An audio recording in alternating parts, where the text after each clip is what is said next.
Let's open our Bibles to 1 Samuel, chapter 23.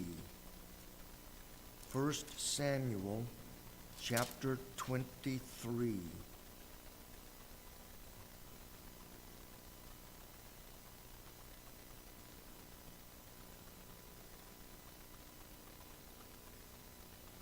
I can't believe I did this twice in a row.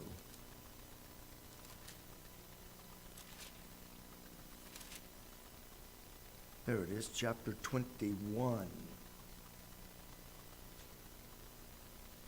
Chapter 21. That's never done that, and I've done it twice this year already. So, chapter 21. Let's begin reading with verse 1. Then came David to Nob to Ahimelech the priest, and Ahimelech was afraid at the meeting of David, and said unto him, Why art thou alone, and no man with thee? And David said unto Ahimelech the priest, The king hath commanded me a business, and hath said unto me, Let no man know anything of the business whereabout I sent thee, and what I have commanded thee, and I have appointed my servants to such and such a place. Now therefore, what is under thine hand, give me 5 loaves of bread in thine hand, or what there is present. And the priest answered David and said, There is no common bread under mine hand, but there is hallowed bread, if the young men have kept themselves at least from women. And David answered the priest and said unto him, Of a truth, women have been kept from us about these 3 days since I came out, and the vessels of the young men are holy, and the bread is in a manner common, yea, though it were sanctified this day in the vessel. In chapter 22, begin reading with verse 19. Nob, the city of the priest, smote he with the edge of the sword, both men and women, children and suckling, and oxen and asses and sheep, with the edge of the sword. And one of the sons of Ahimelech, the son of Ahitub, named Abiathar, escaped and fled after David. And Abiathar showed David that Saul had slain the Lord's priest. And David said unto Abiathar, I knew it that day when Doeg the Edomite was there, that he would surely tell Saul, I have occasioned the death of all the persons of thy father's house. Abide thou with me, fear not, for he that seeketh my life seeketh thy life. But with me thou shalt be in safeguard. Father, we come tonight, and Lord, you know all the thoughts, the distractions of our mind. You know how easily Satan can put thoughts into our head that would get us off of the subject, get us off of the seriousness of your word. Now I pray, if it please you, you would give me clearness of thought. Help me, Lord, to speak the words that I fully believe you have given me, and to speak them in such a way as to encourage and also to challenge each of us who hear this message in Jesus' name. Amen. It was stated in the devotion this morning that studying for a devotion makes you have to study and thereby learn things that you probably would not have studied and learned otherwise. Same thing goes for preparing a sermon. I have read through every one of these characters that we've looked at. I have read through every one of them, literally, some of them hundreds of times in my lifespan. And I see things when I begin to look at a particular character, begin to look at the events, what happened, all the things surrounding it. I see things that after having read it 100 or more times, I see things that I never saw before. And I've been preaching for 54 years, and I still learn. I still see things I never saw before. In reading and studying the Bible characters, I have read over the story of Abiathar literally dozens and dozens of times, and I never really stopped to think about Abiathar as an individual.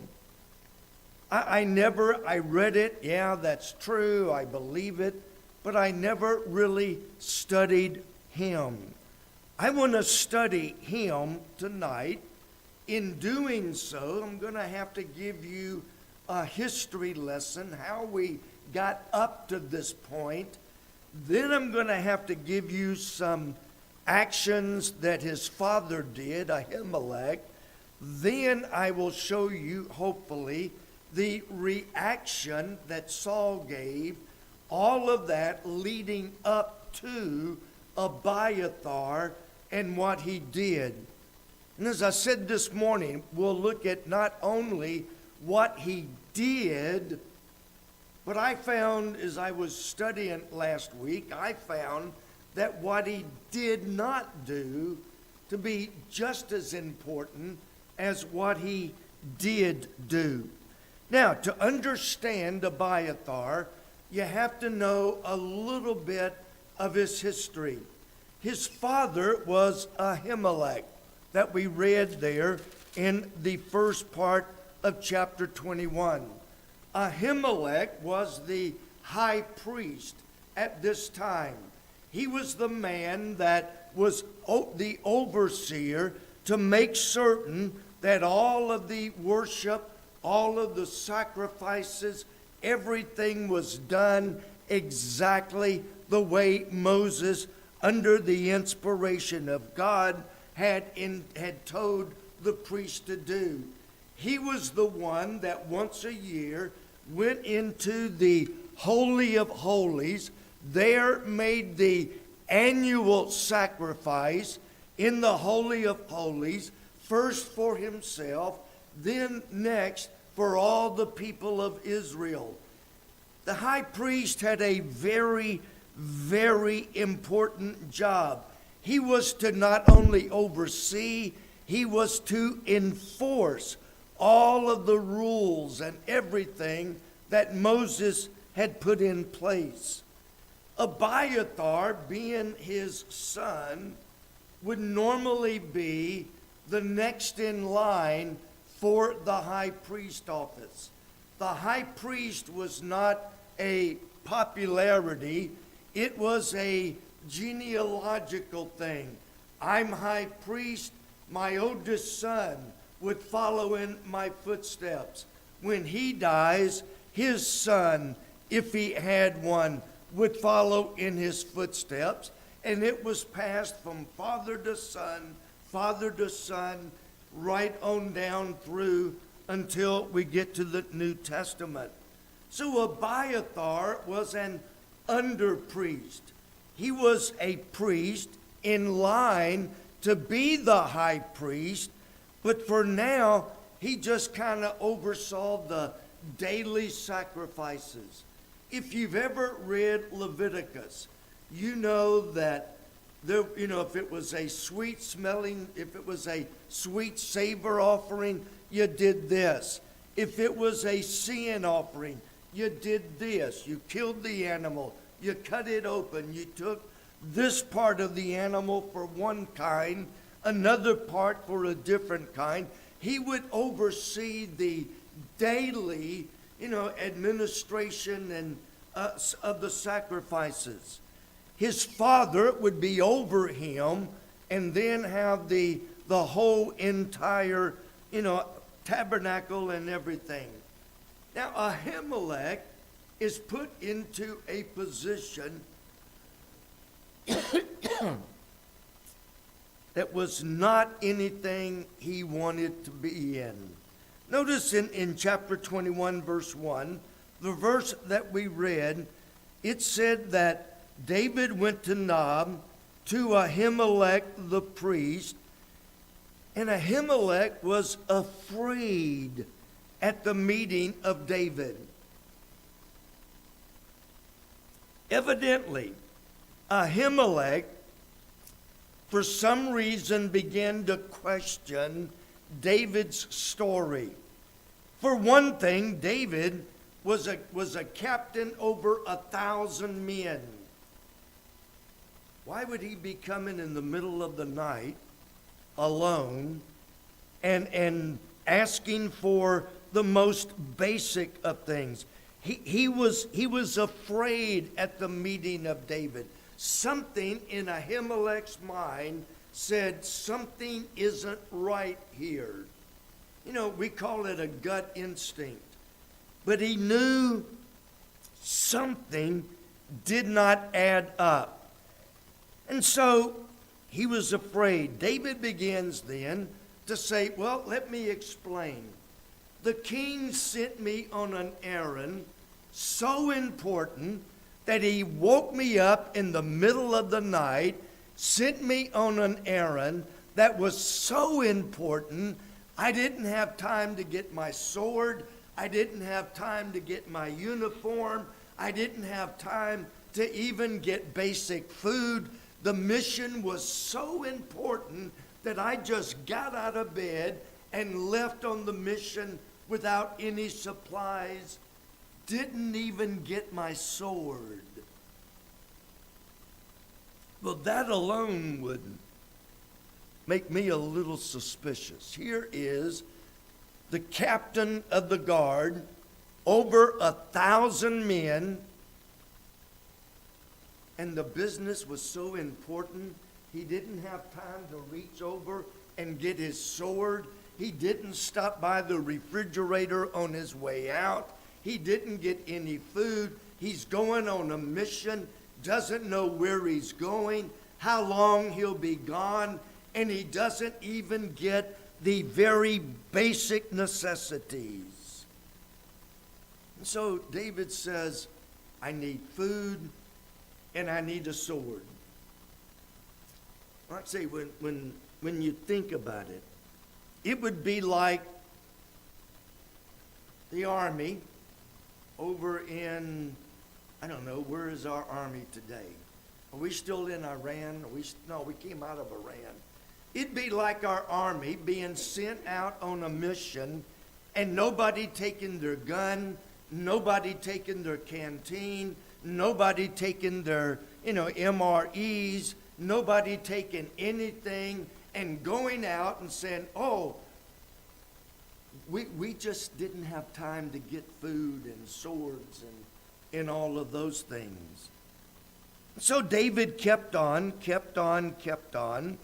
And Ahimelech said, I don't have any common bread.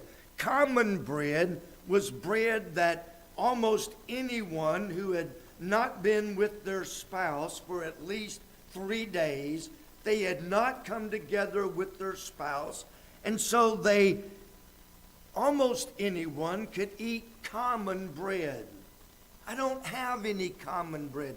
The only bread I have is hallowed bread, and that is reserved strictly for the priest only.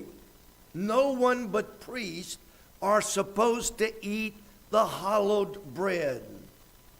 Well, David keeps talking and finally persuades Ahimelech. Well, in a way, we are on the king's business, and David somehow persuades Ahimelech to give him the hallowed bread, the sacred bread. And it's like, I need a sword. Well, the only sword is the one you took away from Goliath. That's perfect. I'll take it. And so Ahimelech goes wherever he had put it, gets out the sword, brings it out, and said, you killed Goliath, so I guess by nature, the sword belongs to you anyway. And he gives David food and gives David a sword, all based on a lie. Now, I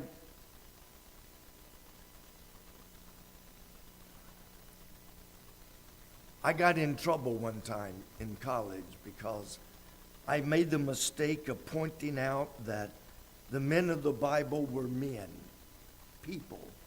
Elijah was a man like unto us. We read David, as was mentioned this morning. David committed sin. Greatest king in the history of Israel. The greatest leader Israel ever had. But he was a man, and he did sin, not just once, but several times. And this whole scene was based on a lie. The king did not send David out in the middle of the night. David was at home sleeping, and King Saul found out that David was at home. The king sent messengers to take David out of his bed, bring him back to the king, and kill him right there on the spot. The king did not dispatch him. The business was not so important from the king that he didn't have time to get his sword. In fact, if you read Psalms, the soldiers were surrounded his house. They were acting very vulgar outside of his house. And David jumped out and ran to escape the soldiers, not because the king's business was so important, but he fled in the middle of the night, just left everything because the soldiers were fixing to come in, take the bed and all, and have him killed. So David lied on several counts. And based on that lie, Saul found out, and Saul began to act. Now see, when David was at Ahimelech's there at Nob, there was a man by the name of Doeg, D-O-E-G, Doeg, who just happened to be the king's chief herdman. Just happened to be at Nob when David came to Ahimelech. Just happened to see David get food and a sword from Ahimelech. You know, I can't help but think, and we see this very plain in Job. We see it in our own life, that Satan always has somebody who is going to see whatever you did, and it's going to make sure everybody knows about it. My father-in-law used to say that everywhere we went, somebody knew me, and this was back 50 years ago. And I used to always say, I could go to California where I don't know a person. I don't know anybody in California that I know of. I could go to California, go in a bar, get a drink, and when I came out, I'd meet a preacher that knew me and confront me.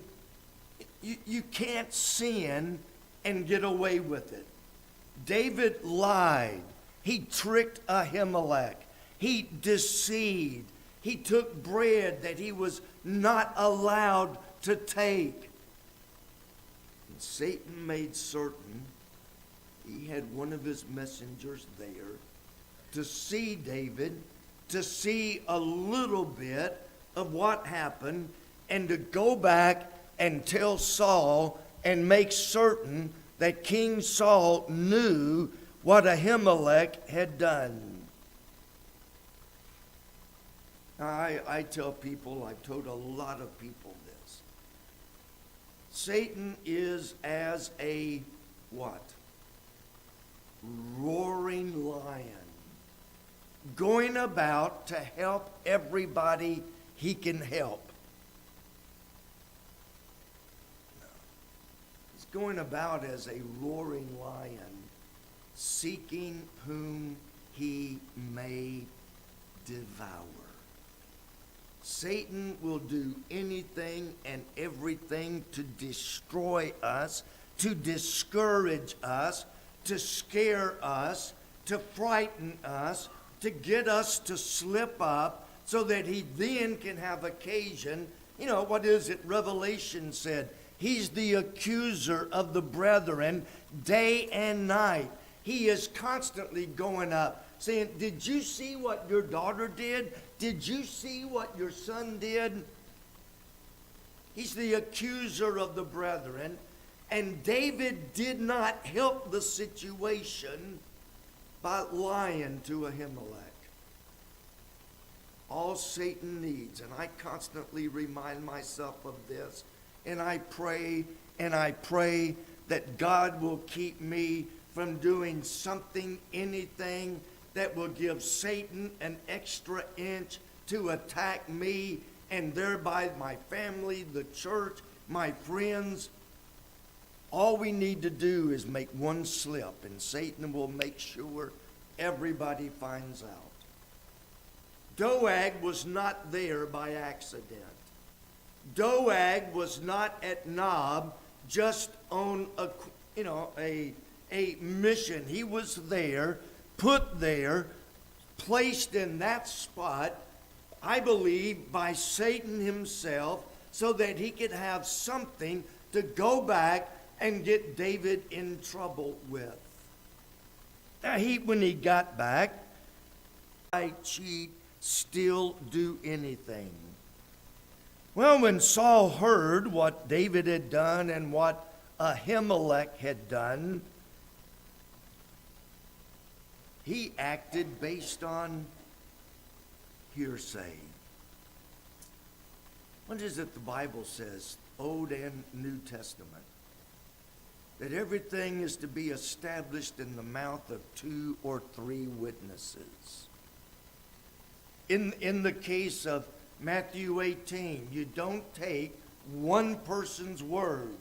You know, they work it out. If they can't, you don't take one's word over the other. You get additional witnesses because you can't act on one person's word alone. But Saul hated David so much that he took Doeg's word over the word of the high priest.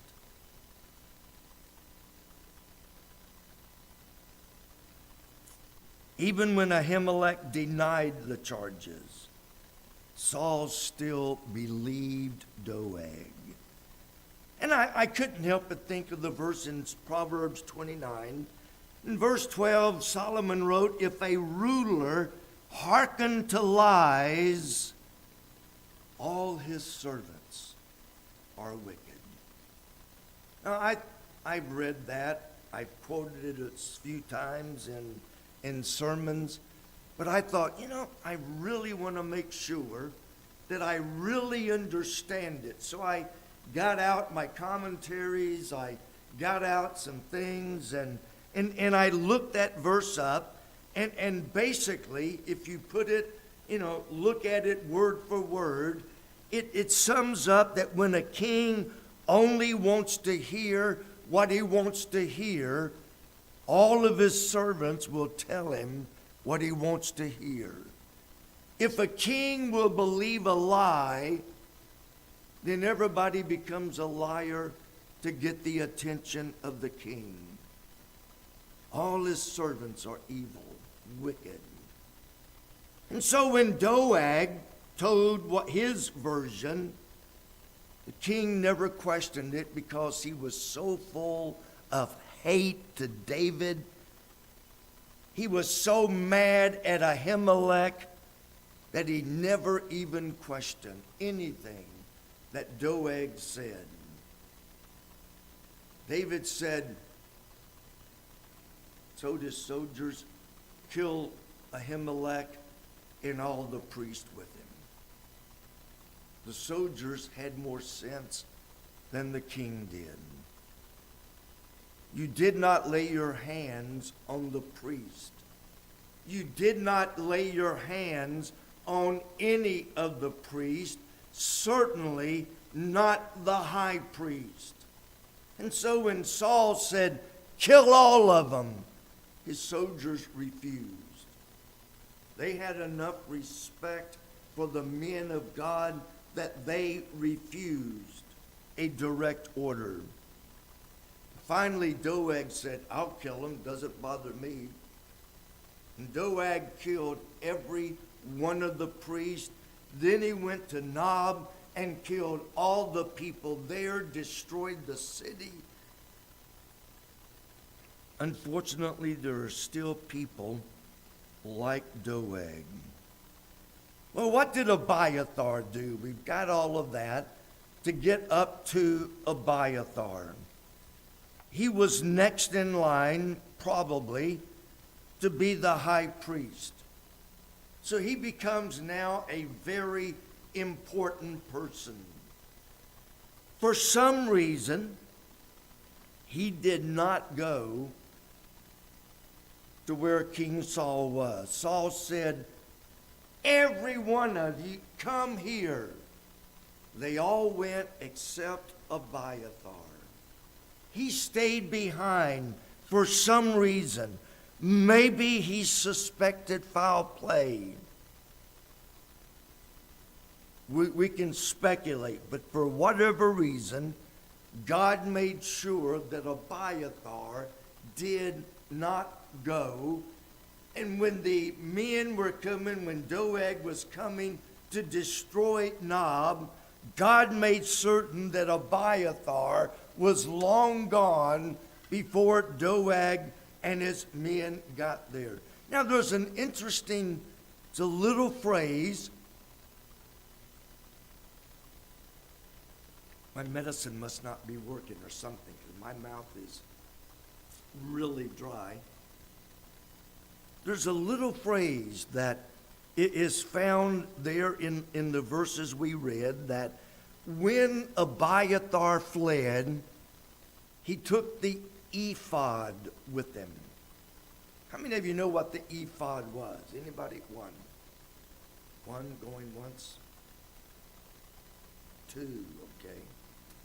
The ephod was part of the garment that the high priest wore when he went into the Holy of Holies. It was part of his garment that he was to wear. And we don't understand it, but the ephod contained in it the Urim and the Thummim. I said, what are those? They're the Urim and they are the Urim and the Thummim. Well, what are they? They're the Urim and the Thummim. They were part of the makeup of the high priest. Somehow, and we, again, nobody knows for sure, somehow with the ephod, God used the ephod to speak to his people, particularly his servants, and lead them with specific instructions what to do, because David is going to use it in the very next story. Lord, should I go to this city? Bring the ephod. Abiathar would do whatever he did with the ephod, and God would say, no, do not go. Or, yes, go. God somehow used the Urim and the Thummim to direct his people in very specific leadership questions. As he was leaving, Abiathar had enough sense. He did not want the ephod in the hands of Saul. He knew the ephod would be very important. It was part of the priestly, outfit. So he grabbed the Urim or the ephod and the Urim and Thummim and took it and went to David. And that's how God led David right on up until the time he became king. Some people have used the ephod as a Ouija board. And if you've ever ran across any satanic people, they may tell you that a Ouija board is in the Bible. They will refer to the ephod containing the Urim and the Thummim. How many of you have ever seen a Ouija board? Ooh, quite a few of you. Do I need to preach on witchcraft next week? I saw one time, and in the one time I saw it, I've only got one instance to go by. It's like, Lord, what do you want me to do? And it would, turn M. Okay, what next? And it would turn A. Okay, and it would turn letter by letter until it spelled out what supposedly God wanted them to do. Personally, I would say if anybody is leading that thing, it's the devil himself. And as Christians, we have no business playing around with that stuff. But they use the ephod as an excuse because somehow they would say, Lord, should I go to this city? Somehow through the ephod, God would answer, yes, go. No, don't go. Yes, I will give you victory. No, I will not give you victory. And Satan, the great counterfeiter, has got the Ouija board, which he says is from God. But if there's anything with it, it is satanic from start to finish. But this is one of the places they use to justify Satan speaking through the Ouija board. Now, I don't know how they were controlling it. I have no idea. But it supposedly is Satan's way of telling his people what to do. So Abiathar took it, went to David, because after all, Saul was trying to kill him. Saul was trying to kill David. And Abiathar figured he had his best chance of staying alive by being with the men that Saul hated. Now, and I have to point this out, very short, but it's very important. Notice what Abiathar did not do. Anybody want to take a wild guess what Abiathar did not do when he fled to David? Anybody feel, I'm not going to call on you.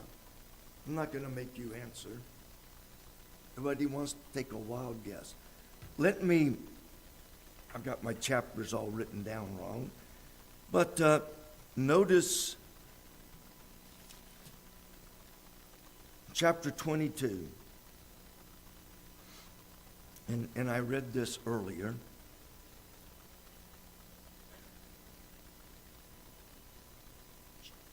Beginning with chapter 22, verse 20. One of the sons of Ahimelech was the son of Ahitub, named Abiathar, escaped and fled after David. And Abiathar showed David that Saul had slain the Lord's priest.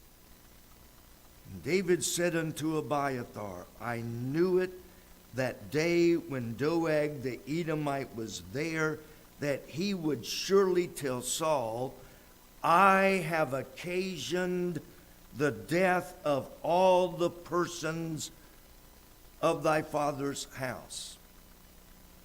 Do you have a clue yet what he did not do? I read it several hundred times before I saw it, and I only saw it in preparation for this sermon. He did not blame David for the death of his kinfolk. Why is that important? It was David's lie that got this whole thing started. It was David's lie that put Ahimelech and all the priests in danger. It was David's lie that allowed him to slip up and take hallowed bread and Goliath's sword. It was David's lie that Doeg was able to go back and tell King Saul. But when Abiathar comes to David, he does not say, David, this is your fault.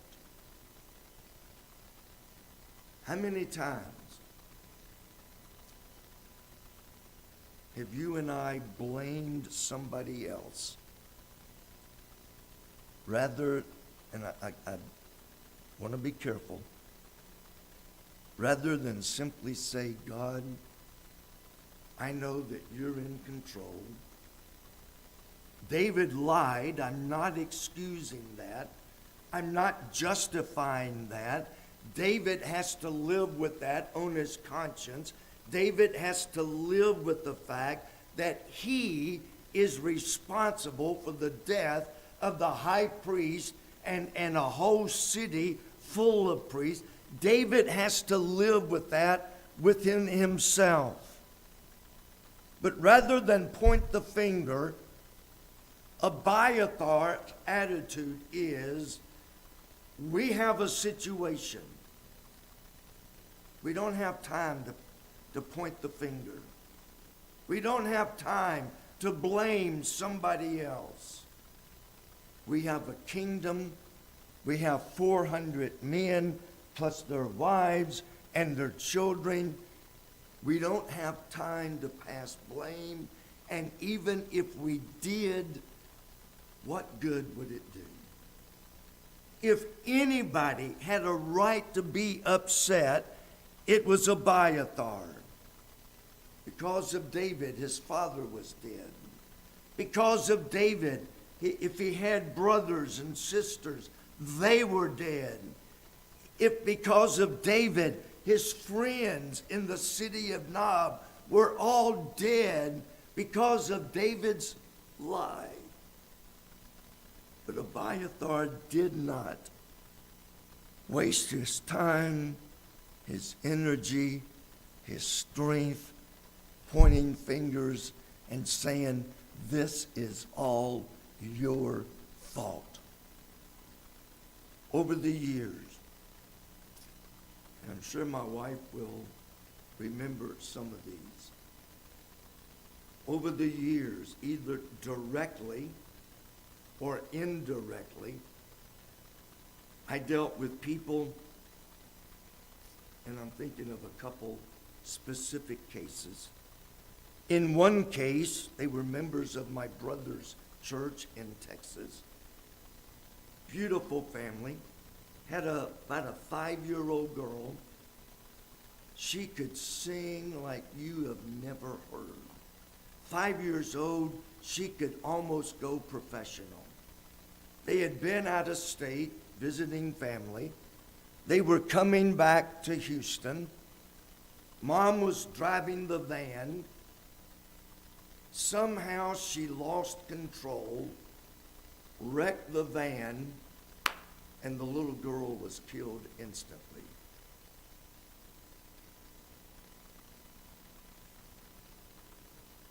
Wasn't too long until, this is your fault. You were driving. This is your fault. You should have kept me awake. This is your fault. You should have done this. And guess what? When you start passing blame, you end up in divorce. Another couple. We used to carpool with them here in Kentucky. We carpooled with them. They lived not very far from us. The girl that we carried to school every morning graduated high school, went to college. She had very active in church. She had been at church that night with a Bible study, with a group of kids her age. She was on her way back home. A drunk driver came over the hill, crossed over the center line, hit her head on, killed her instantly. This is your fault. No, this is your fault. They ended up in divorce. Another couple. We used to work with this couple. He got a job offer in California. They moved to California. Beautiful young lady. I don't know, she was late teens, early 20s maybe. In a car wreck, killed instantly. The mother blamed the father blamed the mother. They ended up in divorce.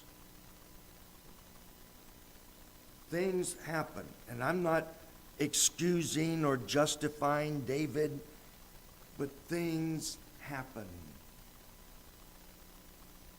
We can kill ourselves blaming others. Oh, and I forgot about the couple that we were still in Texas. Young couple, I think they were members of my brother's church again. Don't ever join my brother's church, you'll end up dead. They had a gun. They had taught their kids, don't touch the gun. Somehow the little girl, about 5 or 6 years old, my wife doesn't know, but the girl went in, saw the gun, picked it up, played cowboys and Indians with her brother, shot her brother, killed him instantly. Things happen. This is your fault. You should have made sure the gun was out of her reach. You should have made sure the gun was unloaded. It's all your fault. No, it's all your fault. Things happen.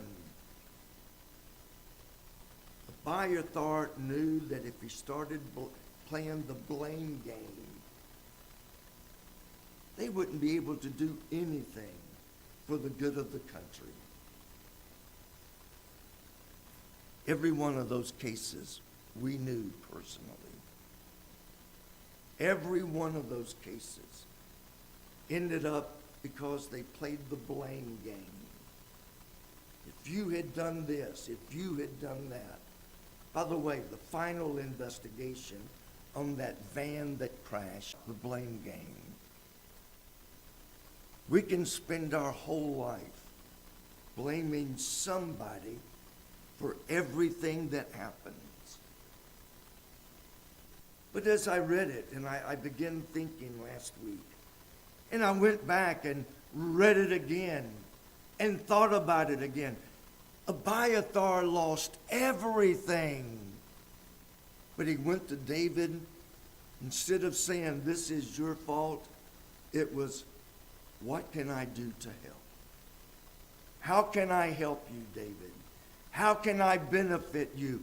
What can we do together for the good of the nation?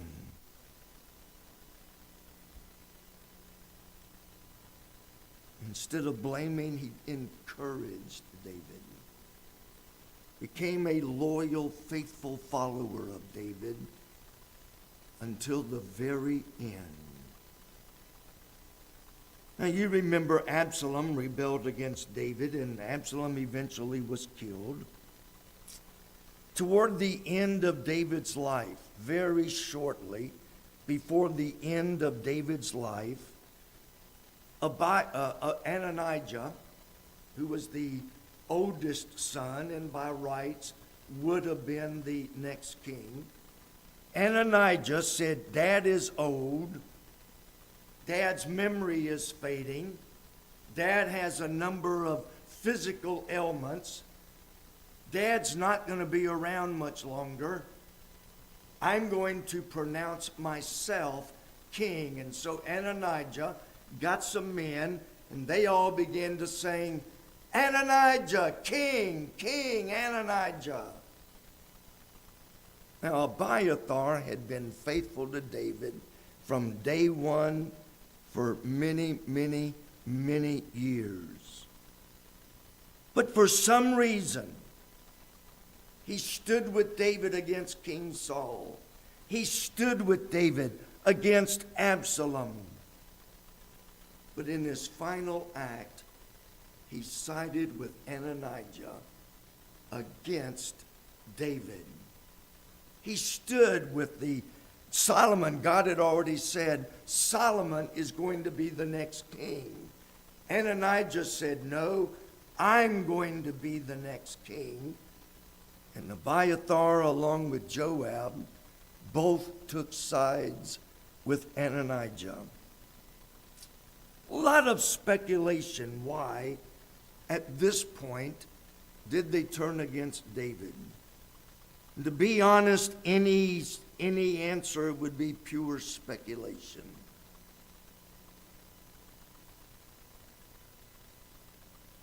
But you know what he's remembered for? He's remembered for turning against David and siding with Adonijah. Now, I know I'm keeping you a few minutes over. I promise I won't charge double time or anything for the extra minutes.